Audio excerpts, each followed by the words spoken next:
આપણે આ ભાઈને પૂછવાનું છે, આ ભાઈએ બ્લડ આપ્યું છે. ભાઈ, તમે બ્લડ આપીને કેવું ફીલ થાય છે?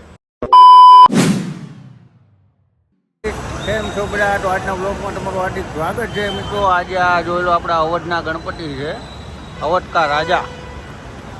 આ ગણપતિ છે અને આજે આપણે અહીંયા રક્તદાનનો કેમ્પ ગોઠવેલ છે. સાથે સાથે મારુતિ ધૂન મંડળનું ધૂનનું આયોજન કરેલ છે. જો આ રીતનું કંઈક રક્તદાનનું ચાલુ છે. આ અમારે માયાભાઈ.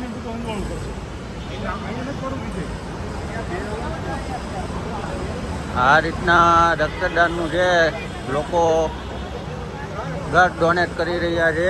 આ અમારે મોગલભાઈ કેવું રહ્યું?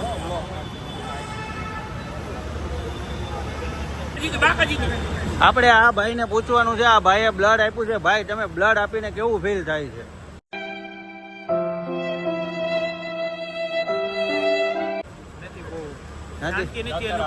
ચક્કર આવે.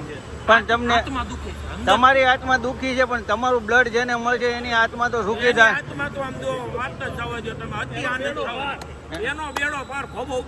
તો મિત્રો, તમે આવો, બ્લડ આપે. બીજા ભાઈબંધ એવા મિત્ર છે જેણે પણ બ્લડ ડોનેટ કર્યું છે, તો આપણે એમને પૂછીએ કે ભાઈ તમને કેવું લાગ્યું. તો જો આ ભાઈનું નામ, ભાઈ તમારું નામ શું છે? હેમિશ માલવિયા. હેમિશ માલવિયા. તમે બ્લડ ડોનેટ કર્યું ને? હા, કર્યું ને. બ્લડ ડોનેટ કર્યા પછી તમને કેવું ફીલ થાય છે? એકદમ ફાઇન ફીલ થાય છે. Fine feel. અને બ્લડ ડોનેટ કરીને તમે લોકોને શું કહેવા માંગો છો? પ્લસ રક્તદાન એ મહાદાન છે, કરવા જેવું છે. કરવા જેવું છે ને? તો લોકોને આમાંથી શું શીખ મળવી જોઈએ? બસ આવું દાન પુણ્ય કર્યા કરવાનું અને આગળ રક્તદાન કરતો રહ્યો, આગળ વધતા રહ્યો. જય શ્રી કૃષ્ણ. પછી આ બાજુ છે અમારે રોહિતભાઈ શેટી ને એ ભાઈ કેમેરામાંથી થોડાક શરમાય છે, એટલે એ ભાઈ કહેવા નથી. કાંઈ નહીં ભાઈ, ઘણા લોકો કેમેરાથી થોડાક શરમાય છે. પછી આ અમારે A1 વાળા ભાઈ છે. ભાઈ, તમે બ્લડ ડોનેટ કર્યું? કર્યું ને? કેવું ફીલ થાય છે તમને? મજા આવી? લોકોને શું શીખ આપવા માંગો છો?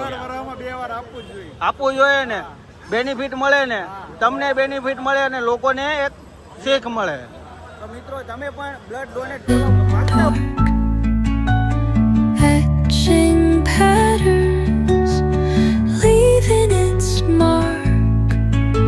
The roots stretch deep, the earth's gentle sigh, a lullaby sung to the open sky. Oh, whispering pines, sing me your tune, caught in the rhythm of the stars and the moon. Teach me the language of rustling leaves, stories that linger on the breath of the breeze.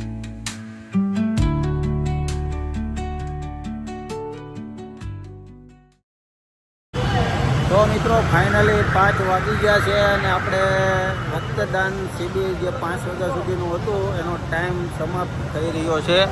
હવે થોડોક and હાલે છે, પછી આપણે રાતના 9 વાગે રાખેલી છે ધૂન રાખી છે ને આપણે. બધાએ ચોક્કસપણે આવવાનું છે. બસ બીજું કાંઈ નહીં. આ ભાઈ જો હેલ્મેટનો પૂરેપૂરો નિયમ નિભાવે છે, હે ને? હેલ્મેટ ફરજિયાત છે.